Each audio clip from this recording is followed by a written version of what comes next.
আমার মনে হয়েছে যে গাধার পশ্চাৎ দেশে সুরসুরি দিলে যে অবস্থা হয়, আসিফ নজরুল সেই গতিতে হাঁটছেন। কারণ আইন মন্ত্রণালয়ে আর আইন বিভাগের শিক্ষক এক জিনিস না। এটা পরিচালনা করার মতো সেই প্রশাসনিক দক্ষতা আসিফ নজরুলের এমনিতেই নাই। আসিফ নজরুল আইন মন্ত্রণালয় চালানোর মতো এই যোগ্যতা নাই। সেই খুনিদেরকে ক্যান্টনমেন্টের ভেতরে ঢুকিয়ে তাদেরকে জামায় আপ্যায়ন করা হচ্ছে, 2 জন 5 জন 10 জন 20 জন করে বর্ডার পাস করে দেওয়া হচ্ছে। এটা বাংলাদেশের সংবিধানের কোথায় আছে? একজনকে আটক করা হচ্ছে, আমরা দেখছি সোশ্যাল মিডিয়াতে তার ছবি ভাইরাল হয়ে গেল। হঠাৎ করে 2 ঘন্টা পরে শুনছি সে তাকে আটক করা হয় নাই। এটা কিভাবে সম্ভব? সবকিছুই তো অস্বাভাবিক ভাবে চলছে।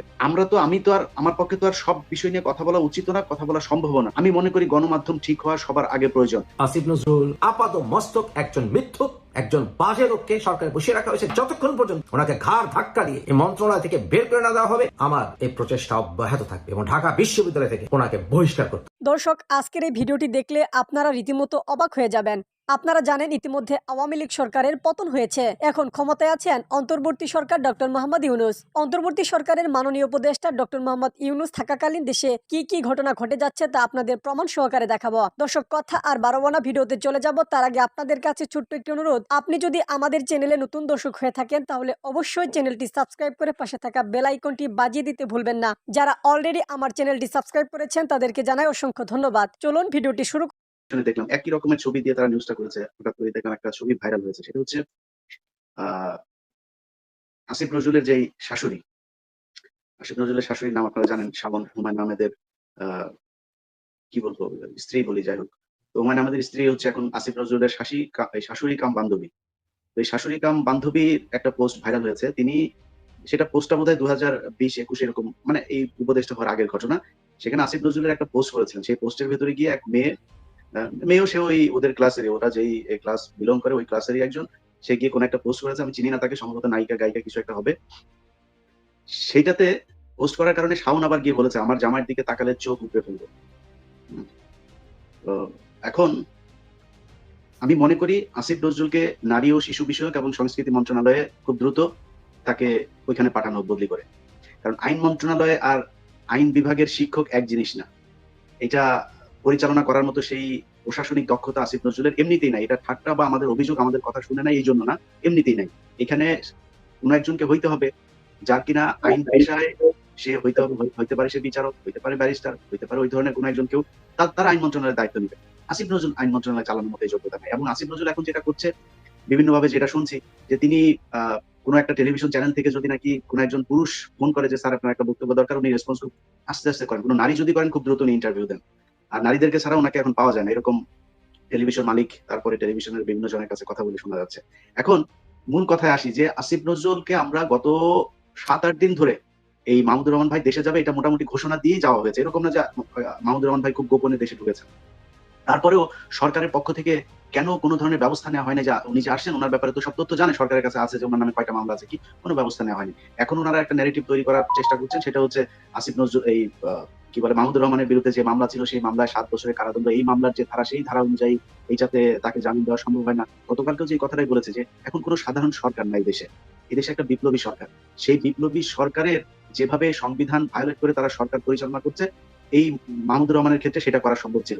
বাংলাদেশের সংবিধানের কোন জায়গায় লেখা আছে যে যারা 19 থেকে 5 তারিখ পর্যন্ত খুনের সাথে জড়িত ছিল সেই খুনিদেরকে ক্যান্টনমেন্টের ভেতরে ঢুকিয়ে তাদেরকে জামায় আপ্যায়ন করা হচ্ছে, 2 জন 5 জন 10 জন 20 জন করে বর্ডার পাস করে দেওয়া হচ্ছে? এটা বাংলাদেশের সংবিধানের কোথায় আছে?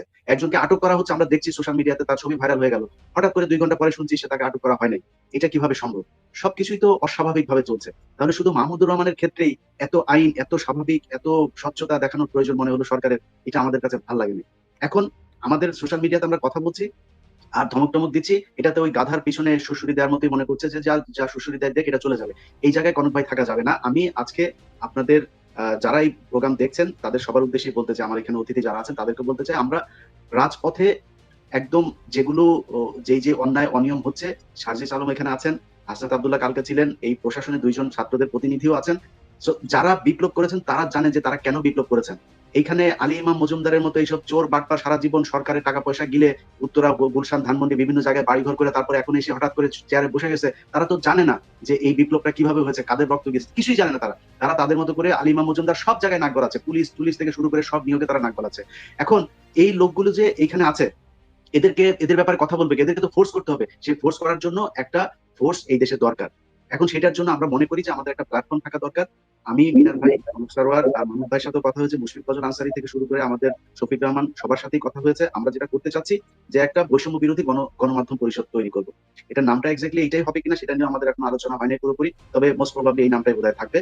আমাদের এই সংগঠন, এই ব্যানারে আমরা কারো বিরুদ্ধে কোনো কিছু না, যে সার্জিস্টরা যে আন্দোলন করছে আমরা তাদের সাথেও আছি। আমরা এখানে শরীফ ওসমান ভাই আছেন, ওসমান ভাইদের যে ইনকিলাব সেটার সাথেও আছি। আমরা এক একজনের পরিপূরক। বিশেষ করে আমাদের যে দায়িত্বটা থাকবে, গণমাধ্যম যারা যেসব মালিকরা এখন পরিচালনা করছেন, সেই মালিকরাও ঠিক ওই গাধার মতোই সুরসুরি অনুভব করছেন। তাদেরকে বলা হচ্ছে বারবার আওয়ামী লীগের দালালরা এখানে বসে আছে। এখন পর্যন্ত বসুন্ধরাকে পরিচালনা করছে নঈম নিজাম, তারপরে বৈশাখী টেলিভিশন পুরোটা এই ভারতীয় রয়ের ইয়েরা বসে আছে। আপনার কালবেলার যেই সন্তোষ শর্মা, সে সরাসরি বিভিন্ন রিমান্ডের ভেতরে আমি অন্তত 5 জন আলেমের সাথে কথা বলেছি, 5 জন আলেম একই কথা বলেছেন যে সন্তোষ শর্মা নিজে তাদের রিমান্ডের সময় ওখানে ডিবি অফিসে উপস্থিত থাকতেন। তো এরা এখনো এখানে বসে আছে। এই সময় ইসলাম, ওইদিকে রাহুল রাহা বলা হচ্ছে যে তাকে বের করে দেওয়া হচ্ছে। রাহুল রাহা এখনো তাদের অফিসের গাড়ি ব্যবহার করছে, কালকেও তাকে তার গাড়ির স্টিকার সহ গাড়িতে একদম পেয়ে গেছে। এরকম এই যে একটা বিশাল চক্র, তারা মনে করছে যে কয়দিন পরে স্বাভাবিক হয়ে যাবে। এই স্বাভাবিক অবস্থা বাংলাদেশে আসতে দেওয়া যাবে না। সো আমরা মনে করি আমাদের একটা প্ল্যাটফর্ম থাকা দরকার, যে প্ল্যাটফর্ম প্রথমে তাদের সাথে কথা বলবে, মালিক পক্ষের সাথে। মালিক পক্ষ যদি না শুনে তাহলে কেমনে শোনাইতে হয় সেই ব্যবস্থা মানে তা তো না, কিন্তু যদি লুকোনোর কোনো কিছু থাকে সমস্যাটা সেখানে। আসিফ নজরুলের লুকোনোর কোনো কিছু আছে কিনা? আসিফ নজরুলের বাবার নামটিও নেই কোথাও। তাকে প্রচলিত নামে যা ডাকা হয় তার বিশেষ করে হোমনা এলাকায়, সেটা হচ্ছে মেডু দালাল। কেন দালাল? কিসের দালাল? কি দালালি করতেন উনি? বিচারপতি মানিক লোকটা খুব বাজে লোক ছিলেন, আমি ওর একেবারে পছন্দ করতাম, কালামানিকের কি যেটা। কিন্তু ওনার গায়ে হাত তোলা হয়েছিল কোর্টে, এটা আমি কন্ডেম করেছি, এটা জঘন্য কাজ হয়েছে, জঘন্য। যাই হোক, উনি কিন্তু একবার চ্যালেঞ্জ করেছিলেন যে আসিফ নজরুলের বাবা ছিল রাজাকার এবং আসিফ নজরুল বিহারি পরিবার। সত্যতা কতখানি? আসিফ নজরুল 3 ভাই 2 বোনের সংসার। ছোট বোন এবং ভাই টিপু তারা পোস্তাগোলায় থাকে। তার বড় ভাই মারা গেছেন, তার ছোট একটা বোন অনেক ছোট কালে মারা গেছে। তার মার সাইড তারা বিহারি কিনা এটা বুঝতে হলে আপনার এলাকায় জিজ্ঞেস করুন, তার পরিবারকে চেনে যারা তারা তাদেরকে জিজ্ঞেস করুন। তারা ব্যক্তিগতভাবে একে অপরের সাথে পারিবারিক ক্ষেত্রে উর্দু ভাষায় কথা বলতে। অতএব তার মার সাইড বিহারি, এতে কোনো সন্দেহ নেই। আমি জিজ্ঞেস করতে পারি তার পরিবারের সঙ্গে যারা কানেক্টেড। এখন পরিবারের বাবার সাইডের ব্যাপারটা, বাবার কবর আজিমপুরে। ওনার বাবা পরিবারের সাথে আসিফ নজরুলের কখনো কোনো সম্পর্ক ছিল না। আসিফ নজরুল দেখবেন কোথাও কখনো কোনো অবস্থাতেই বাবার ব্যাপারে তার পরিবারের রুট সম্বন্ধে উনি বলবেন না। এমনকি তার এলাকায় হোমনা গিয়েও আপনি সার্চ করতে পারেন, কিছু বের করতে পারেন, দেখেন গিয়ে দেখবেন যে ওনার সম্পর্কে কিছুই জানতে পারবেন না, নাথিং। ওনার বাবার সাইডের কারো সাথে ওনার কোনো সম্পর্ক নেই। আমি জানতে চাই আসিফ নজরুলের বাবা কে ছিলেন, কি করতেন, চাচা কে ছিলেন, ফুফু কে, জানা, কৃষক হোক, রিক্সা চালক হোক, উই ওয়ান্ট টু নো। রহস্যটা এখানে। আসিফ নজরুল কখনো স্বাধীনতার পক্ষে শক্তি ছিলেন না। উনি ওই ঘাতক দালালের নির্মূল কমিটি এগুলোর সাথে উনি, এই যে আদালত, গণ আদালত এগুলোর সাথে উনি যুক্ত হয়েছিলেন। যেমন যুক্ত হয়েছিলেন ওই সময় অনেকের ভিতরে জেরাই খান পান্না স্যার। আসিফ নজরুল ঢুকেছিলেন শুয়ে ঢুকে ফাল হয়ে বেরোতে। উনি ঝাড়ার ইমামকে বিট্রে করে সমস্ত নথি রাজাকার পরিবারের আমাদের শিক্ষক এরশাদুল বাড়ির কাছে হ্যান্ড ওভার করে উনি ওনার কাছ থেকে স্কলারশিপ কনফার্ম করে কমনওয়েলথ স্কলারশিপ নিয়ে উনি চলে গেছিলেন লন্ডনে। এই হচ্ছে আসিফ নজরুল। আমরা জানতে চাই যে খন্দকার মুস্তাকের বন্ধু তারাতুল ঠাকুরের সাথে ওনার পরিবারের কি সম্পর্ক, আমরা জানতে চাই। উই ওয়ান্ট টু নো, জানা দরকার আছে। আসিফ নজরুল কি আমাদেরকে বলবেন? এর আগে আপনাদেরকে যেই তথ্যগুলি দিয়েছি সেই তথ্যগুলি সব চ্যালেঞ্জ করা। আসিফ নজরুল পারলে সেই চ্যালেঞ্জগুলি মিথ্যা বলুক বা আমার সাথে উনি কথা বলুক, একদম 100% প্রমাণ করে দেবো যা যা বলেছি। আসিফ নজরুল কখনো স্বাধীনতার পক্ষে শক্তি ছিলেন না। উনি গোপনে কাজ করেছেন। 11-র পরে বিভিন্ন এনজিওর নাম করে উনি কয়েকবার পাকিস্তান ট্রাভেল করেছিলেন। কেন? আসিফ ভাই কেন? ডিটেলস বলেন তো, কেন আপনি পাকিস্তান ট্রাভেল করেছিলেন কয়েকবার? সেগুলো জাতি জানতে চায়, বলেন তো। আসিফ নজরুল দেশদ্রোহী না দেশপ্রেমিক? উনি কি রাজাকারের পক্ষে শক্তি নাকি? নিজেকে জিজ্ঞেস করুন। রবীন্দ্রনাথকে উনি হত্যা করতে চান, রবীন্দ্রনাথের কালচার। কারণ কি? কারণ 60 দশকের শেষের দিকে পাকিস্তানিরা তাই করতে চেয়েছিলেন, উনি তাই করতে যাচ্ছেন। এখন উনি 2 দিন পরে আইন করবেন, আরে ভাই দেখতে থাকেন, জাতীয় সঙ্গীত পরিবর্তন আসবে, পতাকায় পরিবর্তন আসবে, দেখতে থাকেন। This is there plan. তারা নিজেদেরকে ইন্টারিম গভর্নমেন্ট মনে করে না, তারা নিজেদেরকে একেবারে সরকার মনে করে। বিভিন্ন ভাবে তা প্রকাশ পাচ্ছে। তারা জিহাদ করতেই ক্ষমতা এসছে। আসিফ ভাই, দেশের আর ক্ষতি করেন না। আমি চাই না আপনাকে আরো উন্মোচন করতে। দেশের আর ক্ষতি করেন না। আপনার আত্মীয় স্বজন সবাই স্বাধীনতার বিরোধী ছিল, আপনার বাবাও ছিল, যে কারণে বাবার পরিচয় দিতে লজ্জাবোধ করেন, মার পরিচয় দিতে লজ্জাবোধ করেন। এবং আপনি ব্যক্তিগত জীবনে একজন বদমাশ, সেটা প্রমাণ এর আগের পর্বে দিয়েছি, প্রয়োজনে আরো দেব। আপনি পদত্যাগ না করা পর্যন্ত, আপনাকে ঘাড় ধাক্কা দিয়ে সরকার থেকে না বের করে দেওয়া পর্যন্ত আমার এই প্রচেষ্টা অব্যাহত থাকবে এবং ঢাকা বিশ্ববিদ্যালয় থেকে ওনাকে বহিষ্কার করতে হবে। ওনার জন্ম তারিখও মিথ্যা। 1966 সালের জানুয়ারিতে ওনার জন্ম, এটা উনি দাবি করেছেন, মিথ্যা কথা। উনি 1982-তে, উনি আমার চেয়ে, আমি যতটুকু মনে করি 3 বছর, কমের পক্ষে 3 বছর সিনিয়র। আমি 85-তে পাশ করেছি। আমি 15.5 বছর বয়সে আমি ম্যাট্রিক পাশ করেছি। এই জিনিস কিভাবে সম্ভব? 4.5 বছর বয়সে আমি ক্লাস 1-এ ভর্তি হয়েছিলাম। আমার জন্ম 66 সালের অক্টোবরে। তা আসিফ ভাই আমার চেয়ে 3 বছরের সিনিয়র হয়ে উনি কিভাবে 66 জানুয়ারিতে ওনার জন্ম হয়ে থাকে? কিভাবে সম্ভব? বলেন 1966 সালে যদি কারো জন্ম হয়ে থাকে জানুয়ারিতে, উনি ম্যাট্রিক পাস করেছেন 80-তে, 79-তে উনি শেষ করেছেন ক্লাস 10 পড়া, কয়েক মাস পরে ম্যাট্রিক পরীক্ষা দিতে হয়। তাহলে জানুয়ারিতে ওনার যদি জন্ম হয়ে থাকে 66-র, 69-এ উনি ক্লাস 1-এ ভর্তি হতে হবে, কারণ 69 থেকে 79 ওনাকে ক্লাস 10 পড়তে হবে। ওনার বয়স কি 2.5 বছরে উনি ক্লাস 1-এ ভর্তি হয়েছিলেন?